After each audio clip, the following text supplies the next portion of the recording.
Helena desligava o fogão quando ouviu o som de um carro parando do lado de fora. Não era comum alguém aparecer ali sem avisar. O sítio costumava ser silencioso, previsível. Ela secou as mãos no avental e espiou pela janela da cozinha. Um carro escuro estava parado em frente ao portão enferrujado. O coração dela acelerou. Por um segundo, tentou se convencer de que era engano. Um vizinho. Alguém perdido. Mas então a porta do carro se abriu. Um homem desceu devagar, observando a casa como quem reconhece cada detalhe. Helena sentiu o chão fugir sob os pés. O dono tinha voltado, e ela não fazia ideia do que aconteceria com ela e com os filhos a partir daquele momento. E antes da história continuar, me responde uma coisa. De onde você está assistindo agora? É sempre emocionante ver até onde as nossas histórias conseguem chegar. Se essa história tocar o seu coração, aproveita para se inscrever no canal e ativar as notificações. Aqui você encontra histórias sobre escolhas que transformam, amores que nascem devagar e momentos simples que mudam tudo, finais que mostram que a felicidade às vezes está exatamente onde a gente decide ficar. Do lado de fora, Mateus parou o carro em frente ao portão enferrujado e sentiu o peito apertar. 3 anos sem pisar ali. E agora a casa, que deveria estar vazia, tinha luz nas janelas. Fumaça saía da chaminé e risadas de crianças vinham do quintal. Aquilo não fazia sentido. Ele havia deixado o sítio sob os cuidados de Tomás, com uma regra simples: manter tudo fechado e em ordem. Ele lembrava claramente das conversas com Tomás, o vizinho que cuidava da propriedade, e da confiança que havia depositado nele para resolver qualquer detalhe do sítio. Então quem estava morando ali? E por quê? Mateus desceu do carro com a sensação incômoda de que algo tinha mudado naquele lugar, quando tudo o que queria era silêncio e descanso. Aos 35 anos, Mateus havia construído uma carreira sólida no mercado financeiro, à custa de quase todo o resto da própria vida.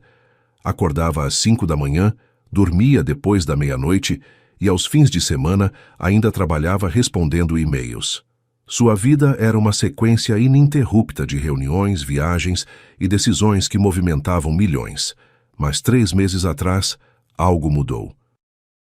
Talvez tenha sido o momento em que desmaiou no elevador do escritório, ou quando percebeu que não lembrava a última vez que havia rido de verdade. O médico foi direto. Seu corpo está pedindo socorro. Tire umas férias, ou vou internar você.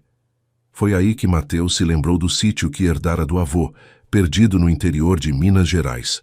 Um lugar simples, com uma casa antiga e muita terra ao redor. Havia deixado Tomás, um vizinho de confiança, cuidando da propriedade com instruções claras. Manter tudo fechado e limpo, nada mais. Agora, olhando para aquela cena impossível, Mateus sentiu a raiva subir. Empurrou o portão que rangeu alto e caminhou em direção à varanda. Antes que pudesse bater na porta, ela se abriu. Uma mulher morena, de cabelos presos em um coque bagunçado, apareceu segurando uma criança pequena no colo. Ela vestia um vestido florido simples e tinha farinha nas mãos. Seus olhos castanhos se arregalaram quando o viu. Meu Deus, sussurrou. Quem é você? Perguntou Mateus, tentando manter a voz controlada. E o que está acontecendo aqui? A mulher empalideceu. Eu sou Helena. Helena Santos. E você é... O dono desta casa, respondeu ele, cruzando os braços. Helena quase deixou a criança escorregar. O menino, que devia ter uns 2 anos, olhava Mateus com curiosidade. Papai? Perguntou o garotinho, apontando para Mateus. Não, amor. Não é papai, Helena respondeu rapidamente, sua voz tremendo. Entre, por favor. Preciso explicar tudo. Mateus entrou na casa e sentiu como se tivesse visitado outro planeta. A sala, que ele lembrava escura e cheirando a mofo, estava clara e aconchegante. Havia almofadas coloridas no sofá, plantas nas janelas e desenhos infantis colados na parede da cozinha. O cheiro de pão caseiro vinha do forno. Onde está a outra criança que eu ouvi? Perguntou. Como se tivesse ouvido o próprio nome, uma menina de uns 6 anos apareceu correndo da cozinha, com as mãos sujas de massa. Mamãe, o bolo está... Ela parou ao ver Mateus. Oi. Oi, respondeu Mateus, sem saber bem como agir. Nina, vai lavar as mãos e levar o Léo para brincar lá fora, tá? Disse Helena claramente nervosa. A menina obedeceu, mas não sem antes estudar Mateus com olhos curiosos. Helena colocou o menino no chão e se virou para Mateus. Por favor, sente. Vou explicar tudo. Mateus se sentou na ponta do sofá como se pudesse fugir a qualquer momento. Eu perdi meu emprego há 4 meses. Helena começou, mexendo nervosamente com as mãos. Trabalhava como secretária em um escritório em Belo Horizonte, mas a empresa fechou. Com 2 crianças pequenas e sem reservas, não consegui manter o aluguel. Mateus a observava em silêncio. Seu Tomás é primo da minha vizinha.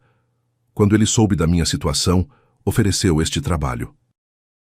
Disse que o dono da casa precisava de alguém para cuidar do lugar e que podia ser uma boa oportunidade para recomeçar. Eu cuidaria da casa, manteria tudo limpo e em ordem, e em troca podia morar aqui com as crianças. Tomás não tinha autorização para fazer isso, disse Mateus, mas sua voz soou menos irritada do que pretendia. Eu sei, e me desculpe muito. Se eu soubesse que você não sabia... Helena respirou fundo. Vou arrumar nossas coisas agora mesmo. Só preciso de 1 hora para organizar tudo. Mateus olhou ao redor novamente. A casa realmente estava impecável. Mais do que isso, estava viva. Há quanto tempo vocês estão aqui? 2 meses. E você fez tudo isso sozinha? Perguntou, apontando para as plantas. A decoração simples, mas acolhedora. Nina me ajuda muito. E o Léo? Bem, ele mais atrapalha do que ajuda. Helena sorriu pela primeira vez, e Mateus sentiu algo estranho no peito. Do quintal veio o som de risadas. Pela janela, ele podia ver Nina empurrando Léo em um balanço improvisado que estava amarrado na mangueira. Você fez o balanço também? Achei algumas cordas no galpão. Nina pediu tanto... Helena o observou. O senhor quer que eu desfaça? Mateus ficou em silêncio por um momento. Aquela não era a situação que esperara encontrar. Havia imaginado invasores, pessoas mal intencionadas, não uma mãe tentando proteger os filhos. Vou ligar para o Tomás, disse finalmente. Preciso entender direito essa história. A conversa com Tomás esclareceu tudo. O vizinho havia agido de boa fé, pensando que estava ajudando tanto Helena quanto Mateus, que sempre reclamava que a casa ficava abandonada. Ele realmente acreditava que o patrão aprovaria a ideia de ter alguém cuidando do lugar. E agora? Perguntou Helena quando Mateus desligou. Ela havia preparado o café e colocado na mesa, junto com o bolo que Nina estava fazendo. Mateus olhou para ela. Helena havia amarrado um avental na cintura e retirado alguns fios de cabelo do rosto. Parecia mais calma, mas ainda havia apreensão em seus olhos. Não sei, respondeu honestamente. Vim aqui para ficar sozinho, para pensar na vida. Entendo. Vamos embora hoje mesmo. Para onde? Helena hesitou. Vou dar um jeito. Mas para onde? Insistiu Mateus. Tenho uma prima em Barbacena. Talvez ela possa me receber por alguns dias, até eu me organizar. Mateus bebeu o café. Estava perfeito. Forte, mas doce na medida certa. E trabalho? Tem alguma coisa em vista? Estou tentando, mas com as crianças é difícil. A maioria dos empregos exige horário integral e eu não tenho com quem deixá-las. Pela janela, Nina gritou. Mamãe, o Léo está comendo terra. Helena suspirou e saiu correndo. Mateus a seguiu e viu a mulher tirando punhados de terra da boca do menino enquanto explicava pacientemente por que terra não era comida. Você quer água, Samor? Perguntou Helena, ajoelhada ao lado do filho. Não, respondeu Léo e imediatamente tentou comer mais terra. Nina riu. Ele faz isso o tempo todo. Ainda não entende essas coisas. Nina, repreendeu Helena, não fala assim do seu irmão. Mas é verdade, a menina insistiu, se virando para Mateus. O senhor tem filhos? Não, respondeu Mateus. Quer brincar com a gente? Nina, deixa o senhor em paz, disse Helena, pegando Léo no colo. Não tem problema, surpreendeu-se Mateus dizendo. O que vocês estavam brincando? Pega, pega, gritou Nina animada. E antes que Mateus pudesse se dar conta do que estava acontecendo, estava sendo perseguido por uma menina de 6 anos pelo quintal, enquanto Helena ria e Léo batia palmas no colo da mãe. Quando finalmente pararam, todos estavam sem fôlego e sujos de terra. Faz tempo que não corro assim, disse Mateus, se sentando na grama. O senhor parece cansado, observou Nina, se sentando ao lado dele. Estou mesmo. Minha mãe fica cansada às vezes também. Aí eu faço carinho nela e ela fica melhor. Nina estendeu a mão pequena e fez carinho no braço de Mateus, como se fosse a coisa mais natural do mundo. Mateus sentiu a garganta apertar.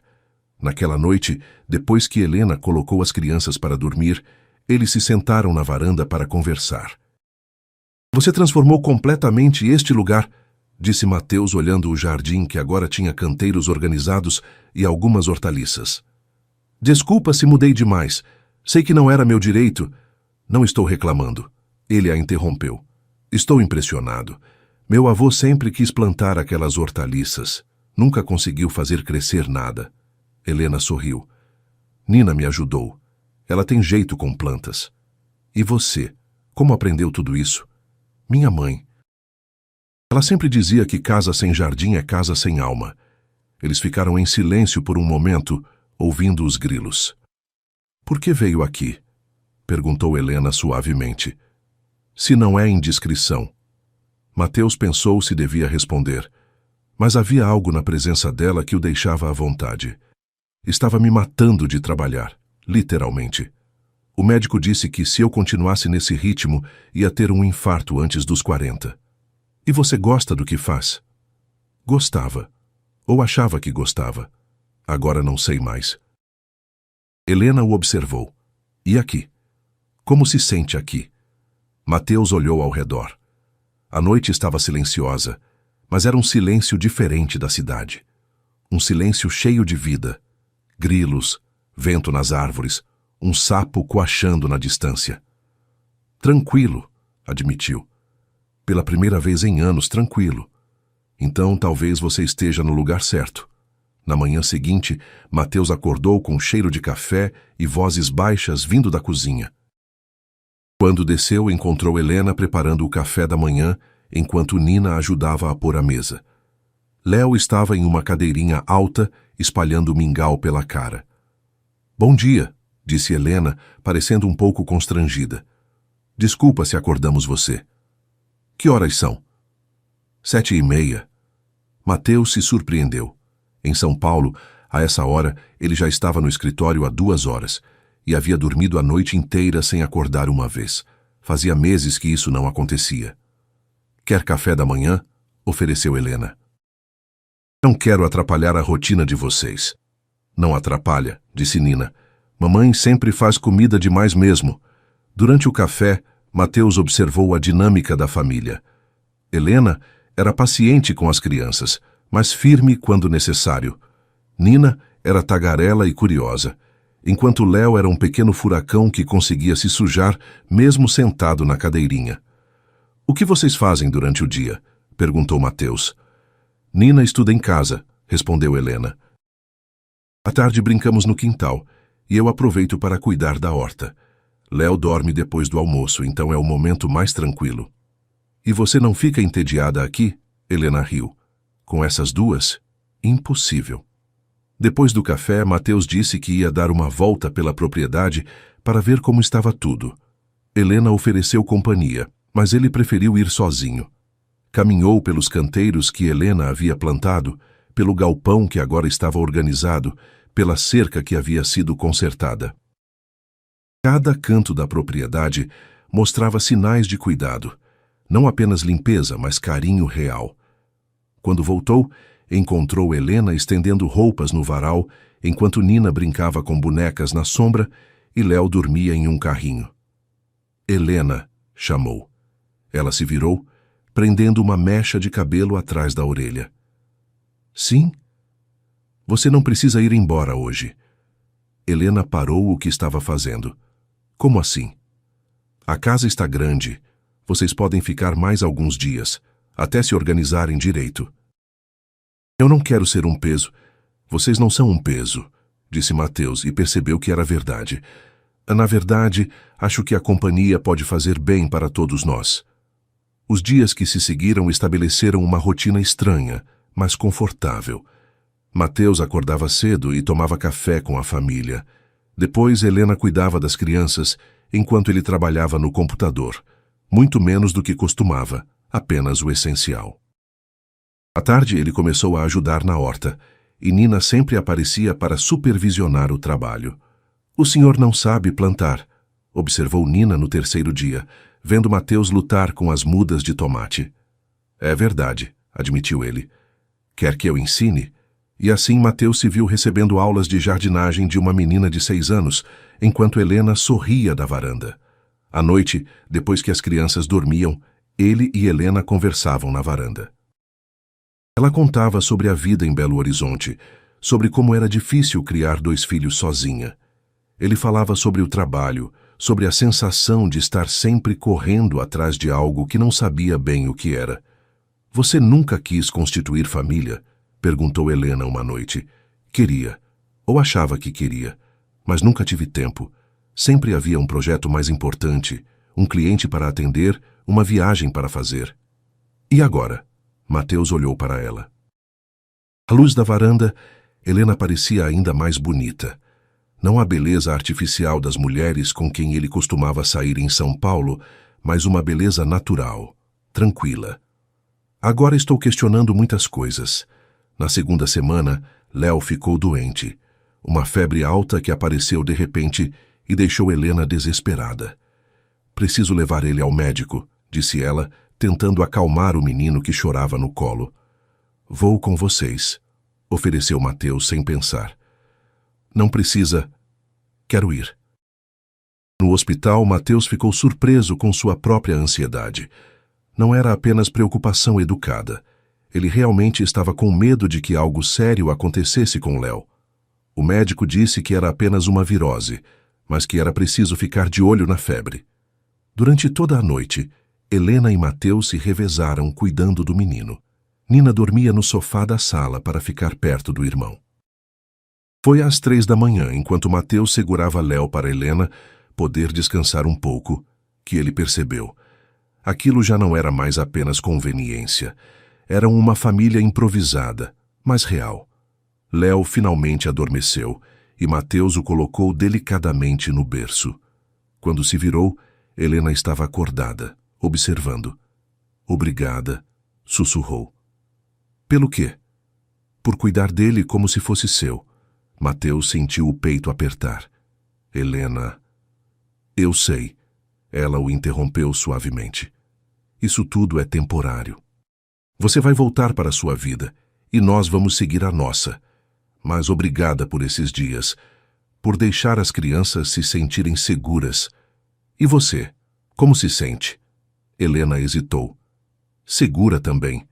Pela primeira vez em muito tempo. Na manhã seguinte, Léo estava melhor, mas a conversa da noite anterior mudou algo entre eles. Havia uma tensão no ar, como se ambos soubessem que uma decisão precisava ser tomada. Foi Nina quem forçou a questão. Mateus, ela disse durante o almoço, usando o nome dele pela primeira vez. Você vai embora? Por que pergunta isso? Porque você fica meio triste quando olha para nós às vezes, como se fosse se despedir. Helena olhou para Mateus, esperando a resposta. Não sei, Nina, é complicado. Por que é complicado? Você gosta da gente, a gente gosta de você. Minha mãe fica feliz quando você está por perto. Nina, começou Helena. É verdade, mamãe. Você sorri mais quando ele está aqui. Naquela tarde, enquanto as crianças dormiam, Mateus e Helena tiveram a conversa que ambos sabiam que era inevitável. Preciso te falar uma coisa, disse Helena, sentando na varanda. Recebi uma proposta de trabalho. Mateus sentiu o estômago afundar. Onde? Em Juiz de Fora. É um bom emprego, com creche para as crianças. Posso começar na semana que vem. Isso é ótimo, disse Mateus tentando soar animado. É sim, Helena concordou, mas sua voz não tinha empolgação. É exatamente o que eu precisava. Eles ficaram em silêncio. Helena, não, ela o interrompeu. Não torna isso mais difícil do que já é. Eu não quero que vocês vão embora. E eu não quero que você fique aqui por pena ou por obrigação. Não é pena, disse Mateus se virando para olhá-la. Não é obrigação. Então o que é? Mateus respirou fundo. É medo. Medo de assumir que nas últimas 2 semanas eu fui mais feliz do que nos últimos 5 anos. Medo de admitir que, quando imagino meu futuro agora, vocês estão nele. Helena sentiu os olhos marejarem. Mateus, eu passei a vida inteira correndo atrás de sucesso, de reconhecimento, de coisas que achava que iam me fazer feliz. E agora descobri que a felicidade estava aqui, em acordar com um cheiro de café, em ouvir risadas no quintal, em ter alguém me esperando no final do dia. E se for apenas novidade? E se em alguns meses você se cansar dessa vida simples e quiser voltar? E se não for? Retrucou Mateus. E se for exatamente isso que eu sempre procurei sem saber? Helena limpou os olhos. Eu não posso apostar minha vida e a dos meus filhos em e se. Não estou pedindo para você apostar. Estou pedindo para construirmos juntos, sem pressa, sem promessas impossíveis, apenas juntos. Como? Não aceita esse emprego. Fica aqui, comigo. E viver de quê? Do seu dinheiro? Do nosso trabalho, corrigiu Mateus. Tenho algumas economias que podem nos manter enquanto pensamos em algo. Podemos expandir a horta, vender na cidade. Posso trabalhar como consultor, fazendo projetos menores. Não precisa ser grandioso, Helena. Pode ser apenas nosso. Helena o encarou. Você tem certeza do que está falando? Porque eu tenho 2 crianças pequenas, uma vida complicada e nenhum glamour para oferecer. E você acha que eu tenho algo melhor para oferecer? Sou um viciado em trabalho em recuperação, que não sabe plantar tomate e que desmaiou no próprio escritório. Helena riu, apesar das lágrimas. Quando você põe assim... Helena, eu não estou tentando te salvar e não preciso ser salvo. Estou tentando escolher uma vida que faça sentido. E pela primeira vez, faz sentido. E se não der certo? E se der? Naquela noite, Helena ligou para a empresa em Juiz de Fora e recusou a proposta. Um mês depois, Mateus estava na horta com Nina tentando entender por que os pés de alface estavam murchos quando Helena apareceu na varanda. Telefone para você, disse, estendendo o celular. É seu sócio. Mateus atendeu a ligação que sabia que eventualmente viria. Roberto, seu sócio em São Paulo, queria saber quando ele voltaria. Havia negócios pendentes, decisões para tomar. Não vou voltar, Roberto, disse Mateus, olhando para Nina, que observava uma joaninha na folha de alface. Como assim não vai voltar? Temos uma empresa para tocar.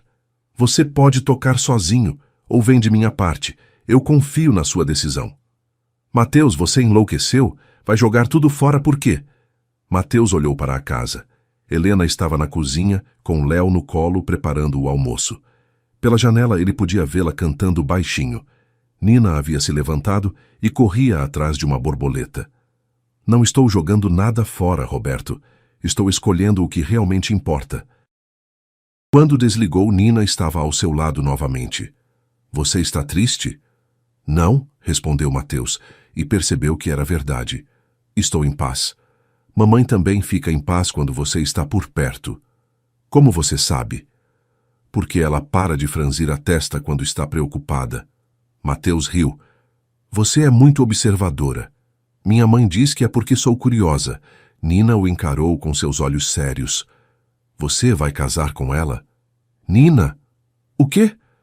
Léo precisa de um pai. E você é legal.